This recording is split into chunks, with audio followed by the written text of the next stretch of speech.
একটা নেকির কথা যাতে পাপ মিটে যাবে, মান বেড়ে যাবে। সঙ্গী সাথী, আমি তোমাদের এমন একটা নেকির কাজের কথা বলে দিব না যাতে পাপ মিটে যাবে, মান বেড়ে যাবে। সঙ্গী সাথী, আমি তোমাদেরকে এমন একটা আমলের কথা বলে দিব না যে আমল করলে পাপ মিটে যাবে, মান বেড়ে যাবে। কালু বালা, হ্যাঁ বলেন বলেন, কিন্তু ভালো কথা, সেটা কি বলেন? তখন আল্লাহ রসুল বলছেন, এক ইসবাগুল অজু, ভালো করে অজু করলে পাপ মিটে যায়, মান বেড়ে যায়।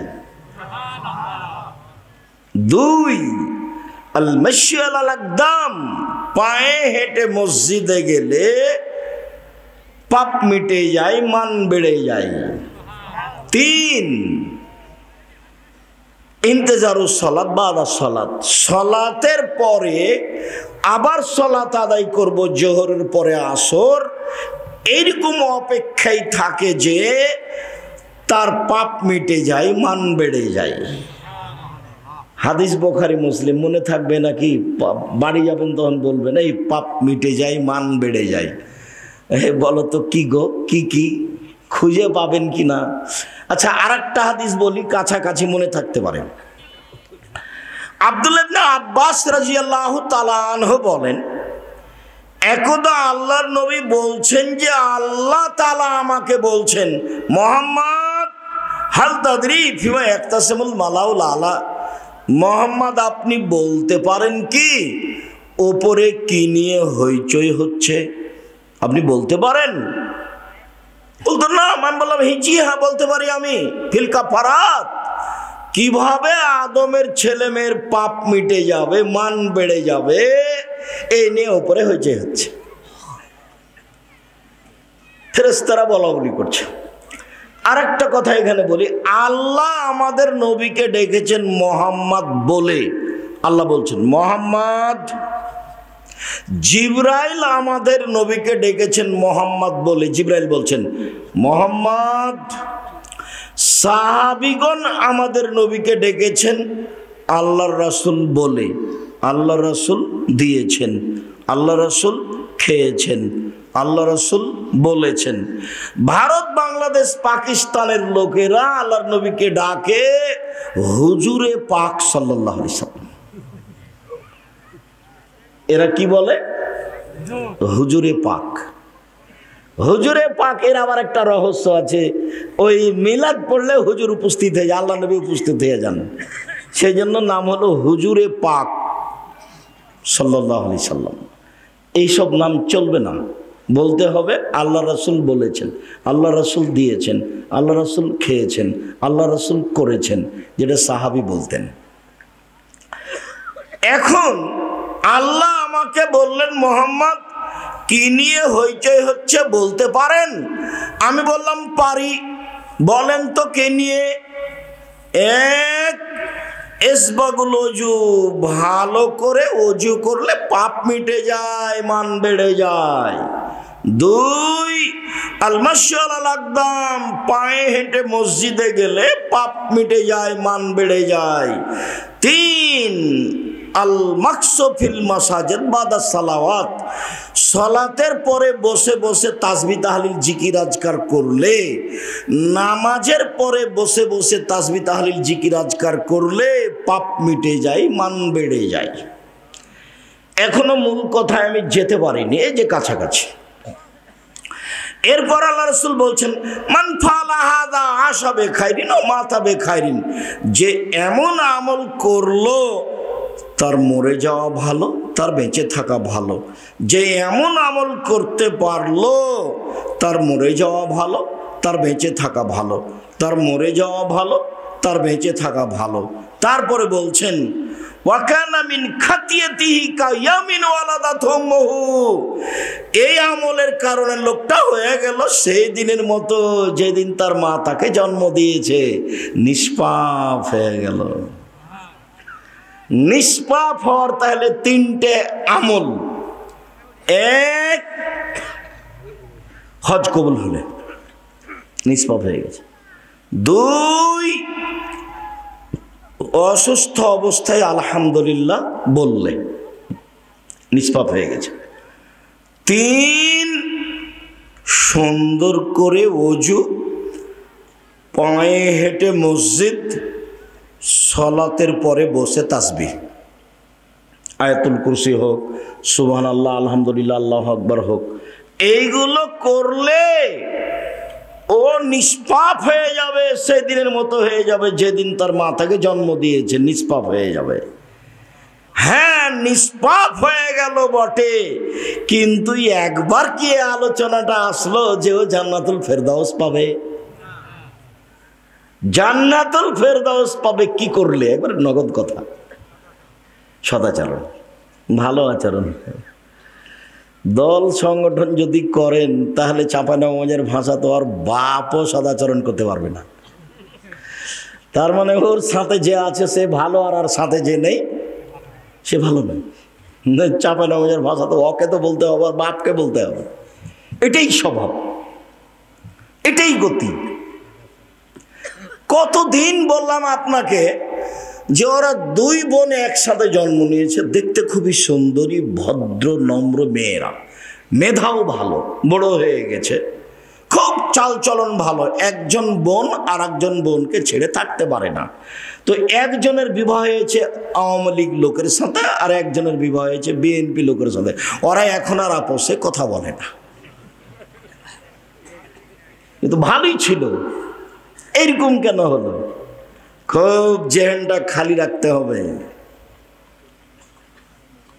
কোন প্রকার কোন ব্যক্তির ভালোবাসা রাখতে হবে না ভিতরে। ভালোবাসার মানুষ একজন, মুহাম্মদ সাল্লাল্লাহু আলাইহি সাল্লাম। যেভাবে চলেছেন, যেভাবে করেছেন, যেভাবে খেয়েছেন, আহাল পরিবার নিয়ে যেভাবে থেকেছেন, সেভাবেই থাকতে হবে। পরিবারের উপরে কন্ট্রোল, শক্ত ক্ষমতা রাখতে হবে। শুনুন, সদাচরণ, পাপ নেকি ওজন হবে বিচারের মাঠে। হিন্দুদের পাপ নেকি ওজন হবে না, কেন? ওদের নেকি নেই। ইহুদিদের পাপ নেকি ওজন হবে না, কেন? ওদের নেকি নেই। খ্রিস্টানদের পাপ নেকি ওজন হবে না, কেন? ওদের নেকি নেই। শিয়ে, কাদিয়ানি, মুতাজিলি, এদের পাপ নেকি ওজন হবে না, কেন? এদের নেকি নেই।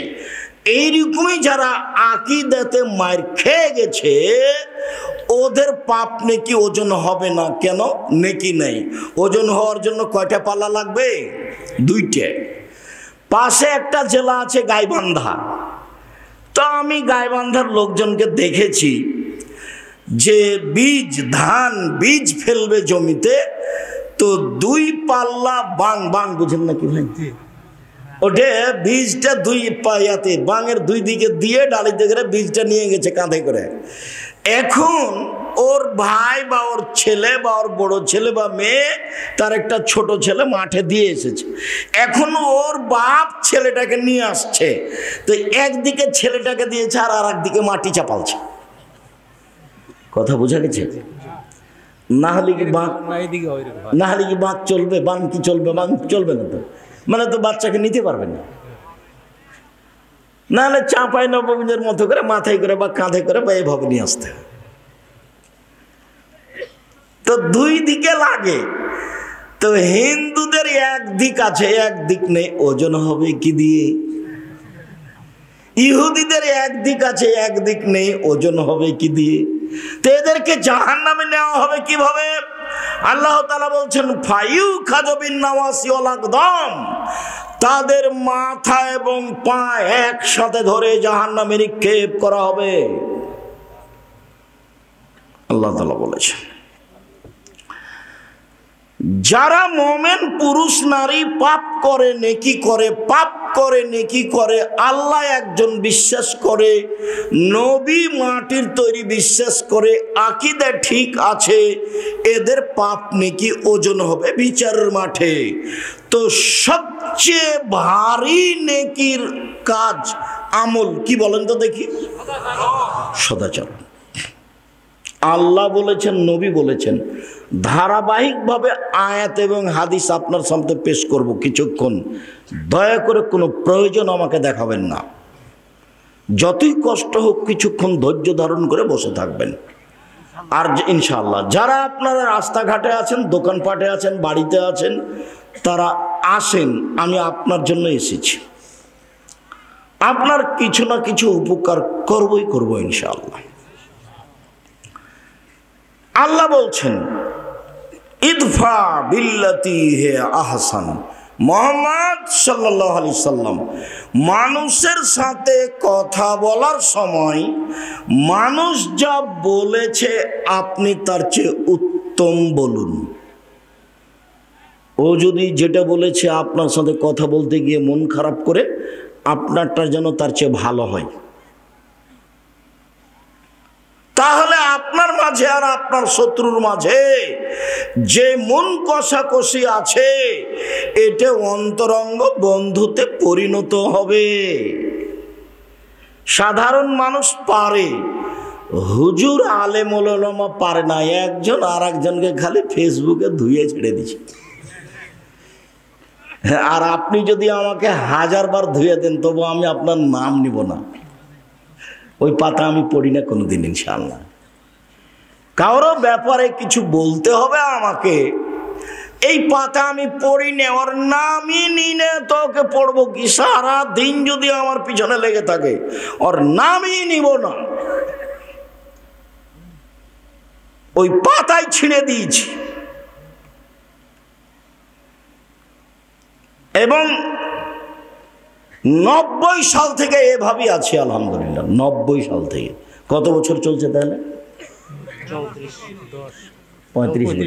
35 বছর আলহামদুলিল্লাহ। দেখেন আল্লাহ বলছেন আমাদের নবীকে, জাদিলহুম বিল্লাতি হি আহসান। শোনো, মানুষের সাথে যখন তর্ক বিতর্কে কথা বলবেন, বাক বিতণ্ডে কথা বলবেন, তখন আপনার কথা যেন তার চেয়ে সুন্দর হয়, তার চেয়ে ভালো হয়। ক্ষমতা দেখিয়ে কথা বলবেন না, দাপট দেখিয়ে কথা বলবেন না, নিজেকে নবী মনে করে সবচেয়ে দামি মনে করে কথা বলবেন না। পৃথিবীর মানুষ দলীয় দাপটে কথা বলবে না, ফেরাউন ডুবে গেছে। পৃথিবীর মানুষ দলীয় দাপটে মানুষকে অপমান করো না, জেল হাজতে দিও না। সময় মাত্র 45 মিনিট, সময় মাত্র 45 মিনিট। 45 মিনিটের মধ্যে দেশ ছেড়ে দিতে হবে। দাপট দেখিয়ে কোনো লাভ নাই। সময়ের গতিতে এমন ভাবে অপমান হতে হবে। কেউ যদি নিরুপায় দেখে পৃথিবীতে, একেবারে নিরুপায়, তাহলে দেখতে পারে খুলনার অঘোষিত সম্রাট এরশাদ শিকদার। মেয়ের মাথায় একটু হাত দেওয়ার সুযোগ চেয়েছিল, হয়নি। পৃথিবীতে যদি কেউ দাম্ভিক প্রেসিডেন্ট দেখতে চায়, রাতে রাতে দেশ দখল, প্রেসিডেন্ট সাদ্দাম। ক্ষমতা দেখিয়ে জুলুম করে, মানুষকে অপমান করে, মানুষের বদনাম গীবাত করে, মানুষকে খাটো করে একদিন বেঁচে থাকার চেষ্টা করিয়েন না, প্রয়োজন নেই। 4টে কাজ বলেছি। 1, 5 ওয়াক্ত সালাত। 2, হালাল রুজি। 3, কোরআন তেলাওয়াত। 4, 2 জন যেখানে বসে আছে সেখানে বসবেন না। আড্ডা পিটা চিরদিনের জন্য হারাম। দোকানে বসবেন না। মাথায় টুপি আছে, দোকানে বসে আছেন, ল্যাংটা মেয়ে নাচছে, তো নগ্ন ল্যাংটা মেয়ে দেখে কলিজা ঠান্ডা করে, চক্ষু ঠান্ডা করে জান্নাত কিনবেন। আপনার স্বভাব ভালো, এ কথা বললো কে? আপনার স্বভাব খারাপ, আপনার খাসলত খারাপ। বেটি ছেলে দেখেন মন ভরে দোকানে বসে, আর আপনি তাহাজ্জুদ পড়েন, ধর্ম পাগল হয়ে গেছে। এটা কোন কথা? এখন নোংরা স্বভাব। শুনুন সম্মানিত দিনী ভাই বোন, আল্লাহ আমাদের নবীকে আদেশ করছেন, প্রতিপক্ষের সাথে তর্কে বিতর্কে কথা বললে আপনারটা সুন্দর হতে হবে। আদেশ। চলেন আরো। আল্লাহ বলছেন ফাবিমা রাহমাতিম মিনাল্লাহ লিনতা লাহুম ওয়ালাউ কুনতা ফাযযান গালিযাল কলব লানফাযযু মিন হাওলিক। মুহাম্মদ সাল্লাল্লাহু আলাইহি সাল্লাম, আল্লাহর পক্ষ থেকে বড় দয়া যে আপনি নরম স্বভাবের হয়েছেন। মুহাম্মদ, আপনার স্বভাবটা নরম। আল্লাহ বলছেন আপনার স্বভাবটা যদি কর্কশ খারাপ হতো লানফাযযু মিন হাওলিক, মানুষ আপনার পাশ থেকে সরে যেত। শোনেন, কয়েকটা কথা শোনেন। আল্লাহ বলছেন আমাদের নবীকে, এক ফাফু আনহুম, মানুষ যা বলেছে বলেছে সবকে মাফ করে দেন। যে যা বলেছে সব মাপ। আফগানিস্তান সব মাপ নাকি ভাই? কারো বিচার নাকি? জেল খালি, কারো বিচার নেই, মাফ করে দেন আপনি, কোনো কথা নাই। মুহাম্মদ সাল্লাল্লাহু আলাইহি সাল্লাম আপনি সবকে মাফ করে দিবেন, কোনো কথা নাই এখানে। দুই, আস্তাগফির লাহুম, মাফ তো করবেন, করবেনই। আপনাকে গালি দিয়ে যে লোকটা পাপ করেছে এই জন্য আপনি আল্লাহকে বলেন, আল্লাহ ওই লোকটা আমাকে গালি দিয়ে পাপ করেছে, আল্লাহ তুমি লোকটার পাপ মাফ করে দাও। এর নাম সদাচরণ। আল্লাহ আমাদের নবীকে বলছেন। আর আপনি যদি দল করেন আর আমি যদি আপনার দলের বিরোধী হই আর আমি যদি বিপদে পড়ি, তাহলে আপনি বলবেন ঠিক হয়েছে, ঠিক হয়েছে, উচিত হয়েছে, উচিত হয়েছে। তওবা করতে হবে, এই স্বভাবের মুখে পেশাব করে দিতে হবে। এই নোংরা ন্যাক্কারজনক স্বভাব কোনোদিন প্রচার করতে হবে না, মুখে বলতে হবে না। বিরোধিতা করে ক্ষমতা দেখে একদিন বেঁচে থেকে লাভ নাই। ১৫০০ বছর পরেও ফেরাউন ডুবে গেছে। কতদিন ক্ষমতা দেখানোর পরে? ১৫০০ বছর। মানে অন্যায়ের একদিন শেষ আছে, অন্যায়ের একদিন শেষ আছে। ও খারাপ আচরণ করেছে, করেছে। আপনি আজকের ঘটনা বলি, আজকের ঘটনা, আজকের ঘটনা আপনার এখানে গাড়ি থেকে নেমে সর্বপ্রথম যে একটা ছেলে হাত লাগিয়েছে, বলছে মুফতির কথা শুনে আপনাকে অনেক গালি দিয়েছে, আমাকে মাফ করেন। তা বললাম করলাম। আজকের ঘটনা। যেই জেলাতে যখন যাই তখনই এরকম আমি দেখি দুজন, একজন, চারজন, এক একজন বলেই যে আমাকে মাফ করে দেন। মানে কার পাল্লাতে পড়ে যে এতই বলা বলেছে, মন ভরে গালি দিয়েছে। তো এখন সে সব সময় ধাক্কা খায় তার অন্তরে। আমি তো তার নাম পড়ি না, আমি তার পাতাই পড়ি না। আমাকে গালি দিতে দিতে যখন ও মোবাইলে কথা বন্ধ করে, তখন আমি আমার পাল্টা রিং দিয়ে বলি, ভাইজান আপনার টাকা শেষ হয়ে গেছে মনে হয়, আরও কোনো গালি ছিল থাকলে দিয়ে নেন। সেটা আমি বলি। ওর গালির আমার কোনো প্রতিক্রিয়া করে না। আর আলহামদুলিল্লাহ, আল্লাহর অশেষ রহমত। একবারে তো প্রথম থেকে আমি জয়পুরহাটে আসি, একবারে প্রথম থেকে আল্লাহর অশেষ রহমত।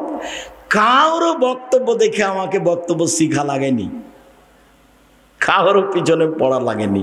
যেভাবে আপনি দেখছেন একবারে 90 সাল থেকে এইভাবেই আছে। আলহামদুলিল্লাহ, আলহামদুলিল্লাহ, আলহামদুলিল্লাহ।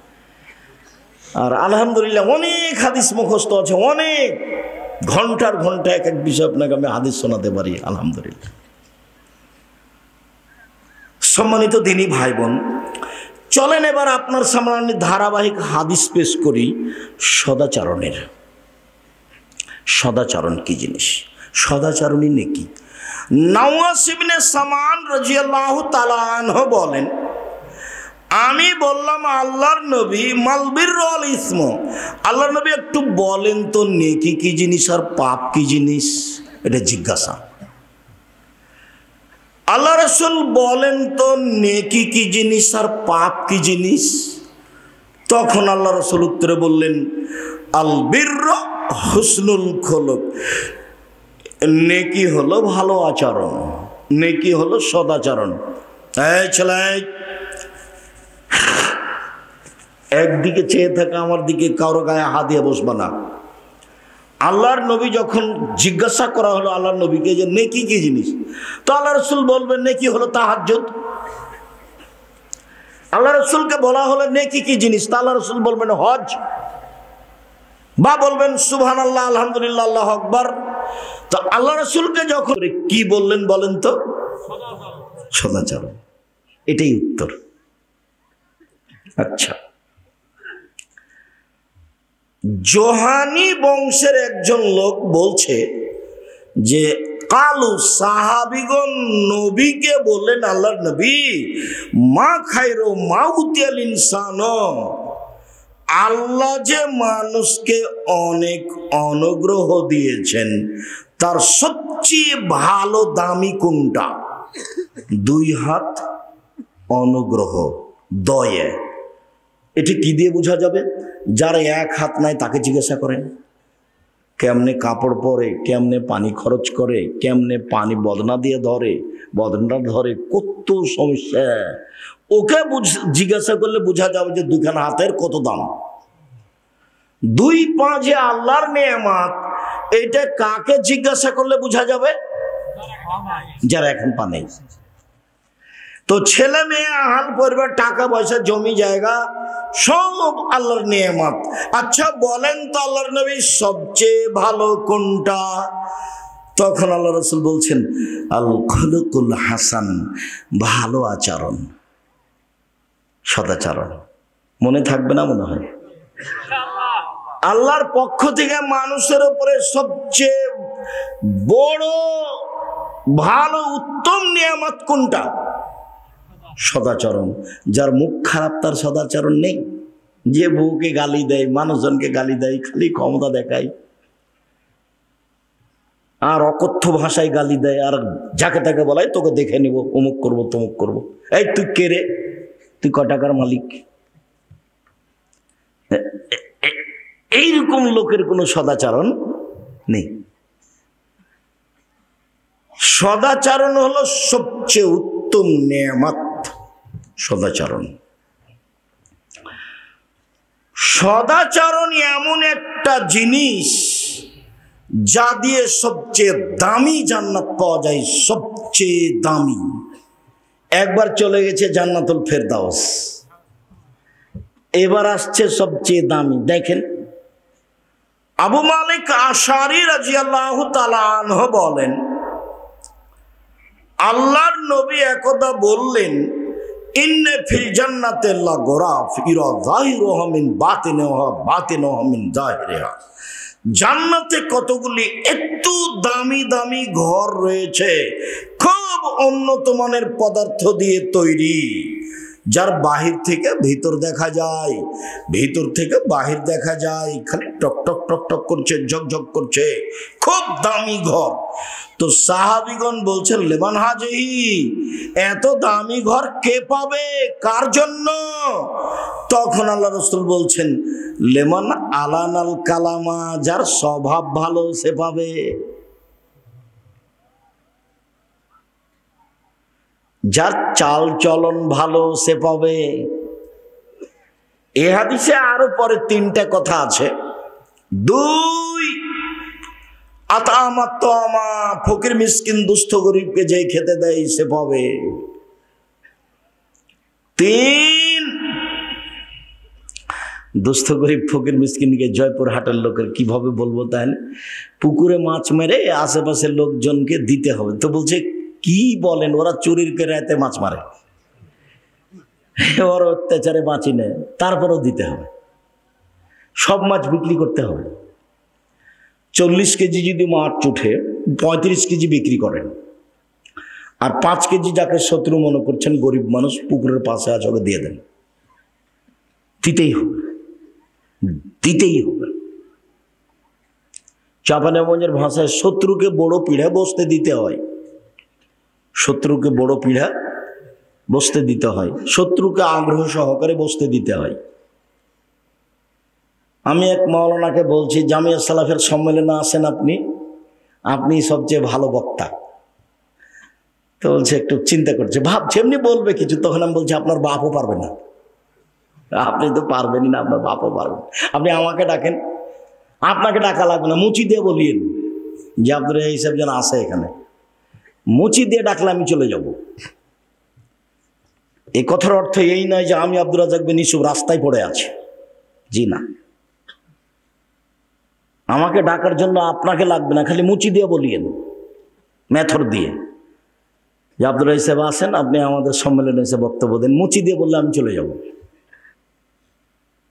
এই কথার অর্থ এই নয় যে আমি রাস্তায় পড়ে আছি। বাংলাদেশের সর্ববৃহৎ প্রতিষ্ঠান জামিয়া সালাফিয়া, আয়াতনে সবচেয়ে বড় জামিয়া সালাফিয়া, শিক্ষক সংখ্যায় সবচেয়ে বড় জামিয়া সালাফিয়া, শিক্ষক গুণে মানে সবচেয়ে বড় জামিয়া সালাফিয়া, ছাত্র সংখ্যায় সবচেয়ে বড় জামিয়া সালাফিয়া, শিক্ষক সংখ্যায় সবচেয়ে বড় জামিয়া সালাফিয়া। এদেশের দল মুক্ত প্রতিষ্ঠান জামিয়া সালাফিয়া, সংগঠন মুক্ত প্রতিষ্ঠান জামিয়া সালাফিয়া, হিংসা মুক্ত প্রতিষ্ঠান জামিয়া সালাফিয়া, শিরক মুক্ত প্রতিষ্ঠান জামিয়া সালাফিয়া, বিদআত মুক্ত প্রতিষ্ঠান জামিয়া সালাফিয়া, সর্বোচ্চ শিক্ষা মানে প্রতিষ্ঠান জামিয়া সালাফিয়া, যাতে প্রায় ৫,০০০ ছেলে মেয়ে পড়াশোনা করে। ৫,০০০, ৩০০ জন শিক্ষক শিক্ষিকা, ৩২ লক্ষ টাকা বেতন লাগে। এবছরের জানুয়ারিতে কি হবে তা এখনো অবগত হতে পারিনি, হলে বুঝতে পারবো, যখন তখন বলবো। রূপগঞ্জ নারায়ণগঞ্জ যে জমি প্রতিষ্ঠান প্রায় ১০০ বিঘা, যার একদিক থেকে একদিক ৯ পয়েন্ট কম ১ কিলোমিটার, যেটা রাজশাহীতে সেটা ৪০ বিঘার উপরে, যেটা মেয়েদের জন্য তানরে হচ্ছে প্রায় ৬০-৭০ বিঘার উপরে, ৪০ বিঘা খালি পুকুর আছে। যেটা দিনাজপুরে সেটা প্রায় ২০ বিঘার উপরে। এগুলো আপনার চোখের সামনে। সম্মানিত দিনী ভাই বোন, এরপরে আপনি খালি মুচি দিয়ে বলবেন আসেন আব্দুর রাজ্জাক সাহেব, ঠিক আছে চলো। নিজেকে একবারে ফ্রি করতে হবে, সদাচরণ করতে হলে একেবারেই ফ্রি। কারো প্রতি হিংসা নাই, কারো প্রতি বিদ্বেষ নাই, কাউকে লুটে খাবো এটা মাথাতে নেই, কাউকে জেল হাজত দিব এটা মাথাতে নেই, কারো প্রতি মামলা করে কিছু করবো এটা মাথাতে রাখা হবে না। সিলেটের ফেন্সুগঞ্জের ওসি বলছে যে আপনি খালি সিগনেচার করেন, মামলা আমি চালাবো। জি না, আমি তো মামলা করি না মানুষের বিরুদ্ধে, মামলা আমি করব না। যদি মামলা আমি করি তাহলে আমি মানুষে চালাচ্ছি, মামলা ও চালাতে পারে না, ওর সমস্যা নাকি? ও পারে না, ও তো সর্বশক্তিমান। ও যদি মামলা চালাই তাহলে তার শক্তি অনুযায়ী চালাবে, আর আমি যদি মামলা করি তাহলে আমি মানুষ, কি করতে পারি? আমি খালি আগে আগে দৌড়াবো, আর যে বিবাদী সে পিছে পিছে দৌড়াবে। ওই কাজ কেউ করে? জি না, এই কাজ আমি করি না। আমি বললাম ওমা তোমার আকাশ, ওমা তোমার বাতাস। তখন আমি বললাম তোর বাপের আকাশ। ঠাকুর বলছে ও কালিমা তোমার আকাশ, ও কালিমা তোমার বাতাস। আমার ছেলে মেয়ে বলবে না এই কথা, বলেনি। আলহামদুলিল্লাহ, আপনারটাই বলেছে। মায়ের পেট থেকে পেটে দুধ খেতে খেতে গিয়েও বলছে ও কালিমা তোমার আকাশ, ও কালিমা তোমার বাতাস, কালিমার বাপের আকাশ। ঠাকুর সবচেয়ে বড় শত্রু মুসলমানের, বাংলাদেশের লোকের। ঠাকুর হচ্ছে ইংরেজদের দালাল, সবচেয়ে বড় দালাল। ঠাকুর বাঙালিদের বিরুদ্ধে, ঠাকুর ঢাকা বিশ্ববিদ্যালয়ের বিরুদ্ধে, ঠাকুর খ্রিস্টানদের, ইংরেজদের দোসর, ও হচ্ছে মুসলমানদের জানি শত্রু। ঠাকুর সবচেয়ে বড় দালাল ভারতের মাটিতে। ঠাকুর কি জিনিস? ঠাকুরকে এটা জানতে হলে পড়তে হবে ইতিহাসের ইতিহাস। ঠাকুরকে এটা বুঝতে হলে পড়তে হবে বায়জাপ্ত ইতিহাস। ঠাকুরকে এটা জানতে হলে পড়তে হবে চেপে রাখা ইতিহাস, তাহলে বুঝতে পারবেন ঠাকুরকে। আমি বললাম তোর বাপের আকাশ সিলেটে আমার বিরুদ্ধে মামলা করলো ৫,০০০ কোটি টাকার। আমি কাঠগড়ায় উঠলাম, জজ বললেন আপনি কি পিস টিভির আলোচক? আমি বললাম জি, আপনার মামলা খারিজ করে দিলাম। আমি কোনোদিন এ গান বলতে পারি না। আমি বরং বলেছি ৭১ সাল থেকে বাংলাদেশের মাটিতে কোনো শিক্ষিত মানুষ শিক্ষামন্ত্রী হয়নি। ঠাকুরের গান চলবে কি চলবে না এই বিবেচনায় যারা করতে পারেনি তারা শিক্ষিত মানুষ, এ কথা আমি আব্দুর রাজ্জাক বিন ইউসুফ বলিনি।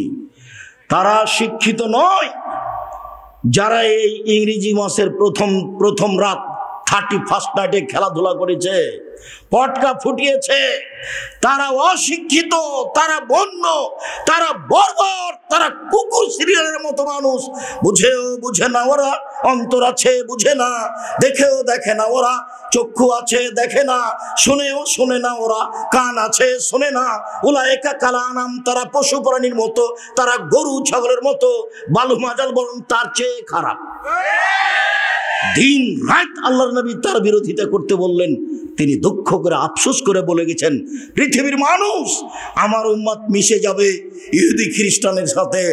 ডান হাতের বিঘত যেমন বাম হাতের সমান, মিশে যাবে চাল চলনে, মিশে যাবে পোশাক আশাকে, মিশে যাবে কৃষ্টি কালচারে, মিশে যাবে বিছানা কাঁথাতে, মিশে যাবে খাতা কলমে, মিশে যাবে স্কুল কলেজে প্রতিষ্ঠানে।